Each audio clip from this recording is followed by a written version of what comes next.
warahmatullahi taala wabarakatuh. Waalaikumsalam warahmatullahi wabarakatuh. Sebelumnya, anak-anak sekalian yang saya banggakan, mari kita sebelum belajar membaca doa bersama-sama. Bismillah.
Anak-anak sekalian yang saya banggakan, jadi hari ini penjelasannya tentang akidah akhlak, yaitu tentang beriman kepada kitab-kitab Allah Subhanahu wa taala. Jadi tujuannya bagaimana nanti anak-anak sekalian di student semuanya ini betul-betul paham tentang kitab yang wajib kita yakini, tentang kitab yang harus kita jadikan sebagai pedoman hidup, dan ini merupakan intisari daripada pembahasan dalam tema beriman kepada kitab-kitab Allah Subhanahu wa taala. Jadi harapan besar saya bagaimana seluruh siswa betul-betul paham terhadap penjelasan saya. Nanti bisa tidak paham, boleh anak-anak bertanya kepada saya, ya?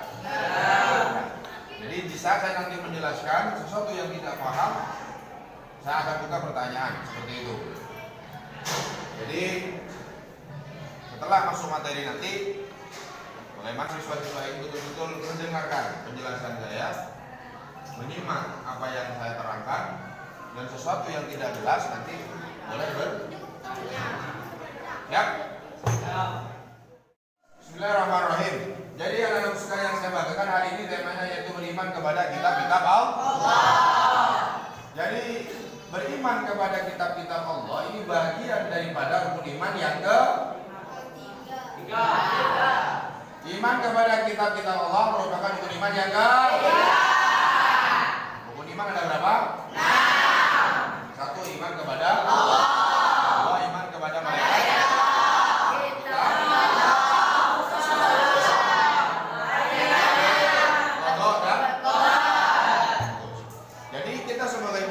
Wajib iman ini yakin, ya, meyakini adanya kitab-kitab Allah Subhanahu wa taala.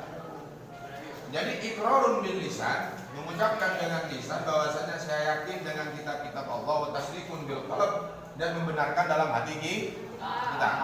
Wa amalun bil arkan, dan mengamalkan dalam kehidupan kita sehari-hari isi daripada kitab-kitab Allah Subhanahu wa taala.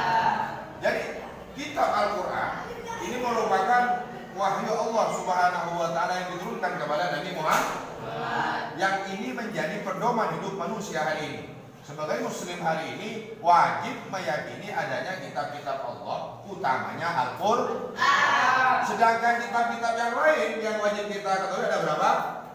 4. 1 tahu? Taurat diturunkan kepada Nabi Musa.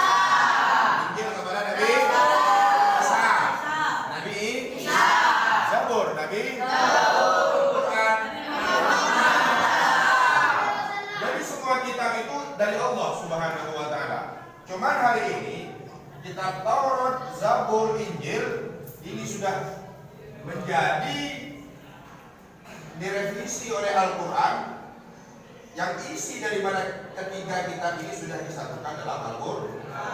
Artinya kitab Taurat, Injil, Zabur sudah tidak ada hari ini. Semuanya sudah termaktub dalam Al-Qur'an. Jadi kita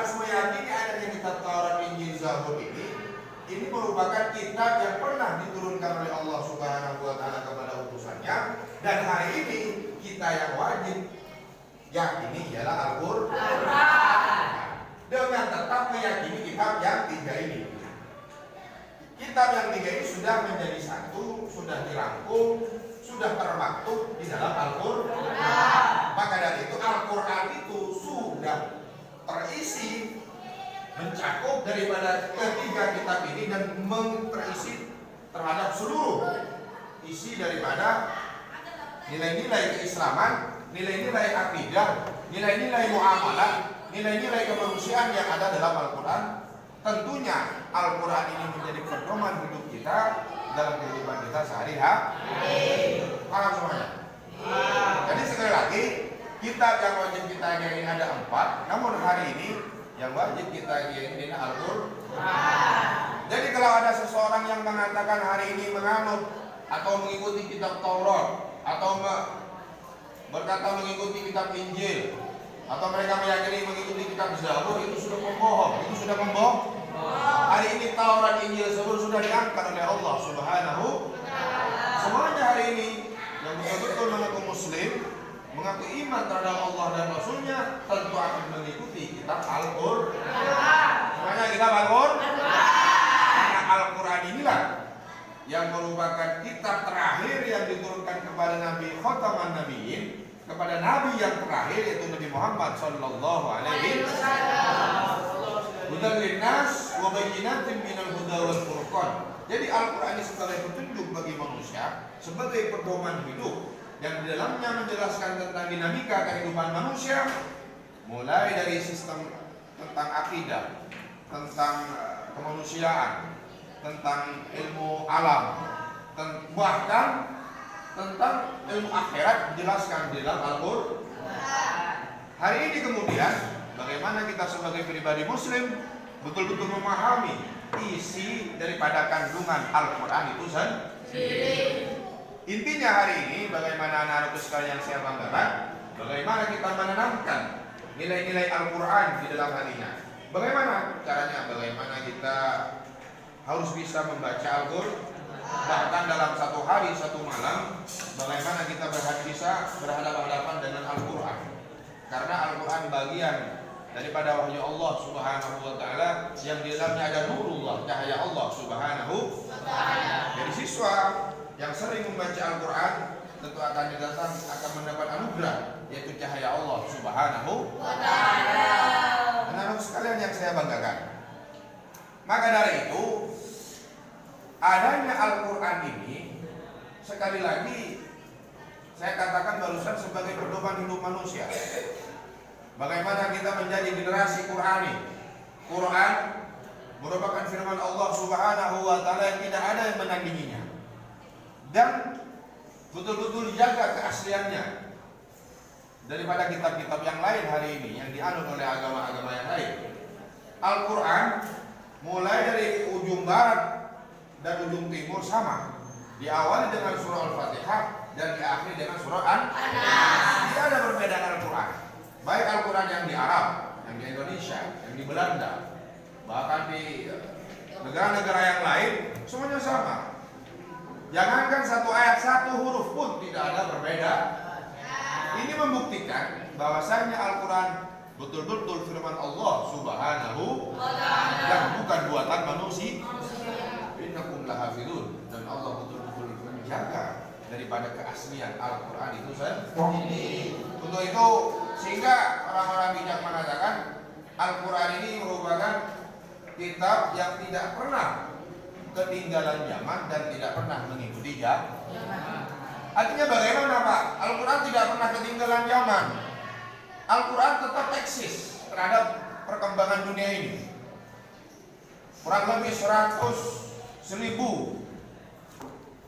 tahun yang lalu Al-Qur'an diturunkan oleh Allah Subhanahu wa taala. Sampai hari ini isi daripada Al-Qur'an tetap sesuai dengan perkembangan ya. Artinya bagaimana kecanggihan hari ini semuanya mengambil daripada Al-Qur'an. Semuanya mengambil daripada Al-Qur'an. Baik ilmu alam, ilmu metafisika, ilmu biologi, ilmu matematika, Dan ilmu yang lain semuanya eksis, semuanya mengambil intisari daripada Al-Quran. Ini Al-Quran yang dikatakan tidak pernah ketinggalan ya. Dan Al-Quran tidak pernah mengikuti ya. Boleh berganti waktu, hari, tahun, berganti tahun, berabad-abad dan sebagainya. Al-Quran tetaplah Al-Quran yang 30 juz. Tidak ada perubahan satu pun. Satu ayat bahkan satu huruf pun tidak ada berbeda. Tidak ada berbeda dan tidak ada perubahan. Ini mengajarkan kepada kita bahwasanya Al-Quran memang betul-betul firman Allah Subhanahu wa taala yang diturunkan kepada Nabi Muhammad melalui via Malaikat Jibril alaihis.